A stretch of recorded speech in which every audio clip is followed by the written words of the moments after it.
Oh, this is the game of the day for the AFC South championship. Quite possibly, even though it's still Thanksgiving weekend, the Jaguars at the Texans.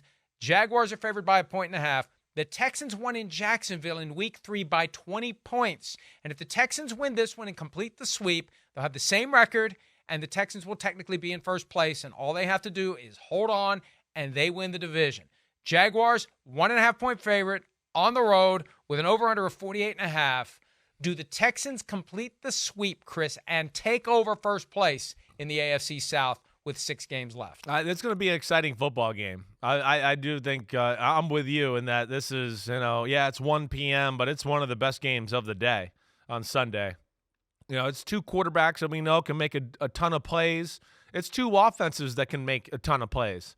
It's 2 defenses that, are pretty damn good, got some playmakers, but also have shown, that they'll let up some plays too. That's where the game can be fun. Yeah, Houston won that first matchup in Jacksonville. The score is a little misleading. There was some mistakes by Jacksonville where you go, that's kind of self-inflicted, right? They had a tight end by the Houston Texans return a kickoff, if you remember, during that game. It was a little bit crazy, right, altogether. Listen, I love everything that Houston's doing. I do.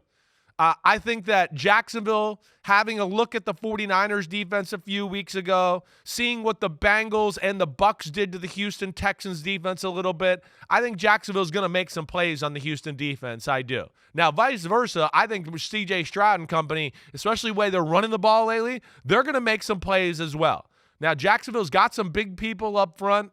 I would think they can go all in on stopping the run. Tyson Campbell, his health at the corner position out there, where's that at? Because I think he's going to have to be put on an island to a degree if they're going to be able to shut down some of the aggressive play action passing attack by the Houston Texans. I've gone back and forth in this one, but I'm going to go with the Jaguars. I'm going to go with the Jaguars and the team that I've seen playing pretty damn good football for the most part for over a year, and a Houston team that I feel like, hey, this is new to them. Whoa, NFC South, we got a chance, AFC South, chance to win the division, whatever else here. I'm going to ride the Jaguars 27-24 in a fun football game.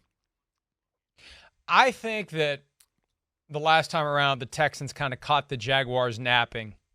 I think the Jaguars thought, like the rest of us did, this is an easy win. The Texans are the one team in the AFC that has no chance. And the Jaguars found out the hard way that the Texans are still a pretty damn formidable team, and they're working their way back toward being relevant every single year. This time around, the Jaguars are fully alert. And, Chris, I keep going back to the lessons learned by the Jacksonville Jaguars in getting the crap kicked out of them by the 49ers. Yeah, you like that, right? We saw what they were able to do the next week. Yeah. They pulled a 49er on the Titans.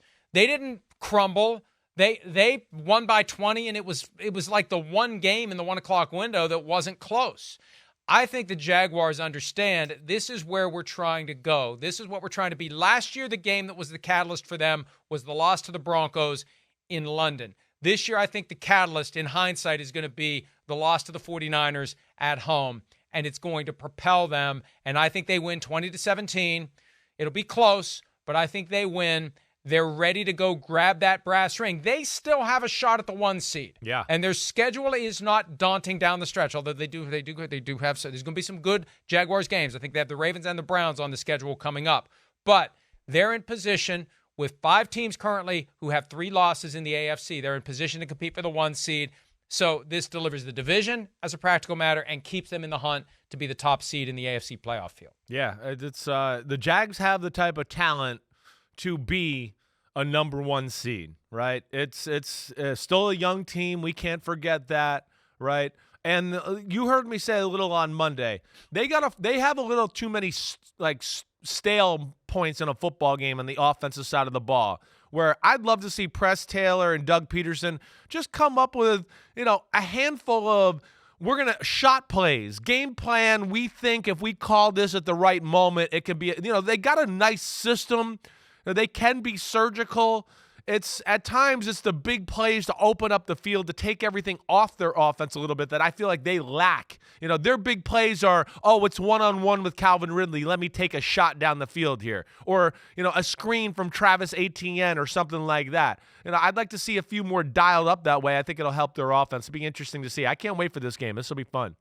Yo, what up, homies? Thanks for watching. Remember, subscribe to Chris Simms Unbuttoned. Right now, we got Sunday pod, right? So you can have it Monday morning. We recap all the action. Wednesday, it's the What the Happened podcast. We're going to get deep in the weeds on the key matchups of the week. And then Thursday, I'm picking games with that jerk Florio. So you know where to find us, homies. Keep watching. Peace out. We'll see you.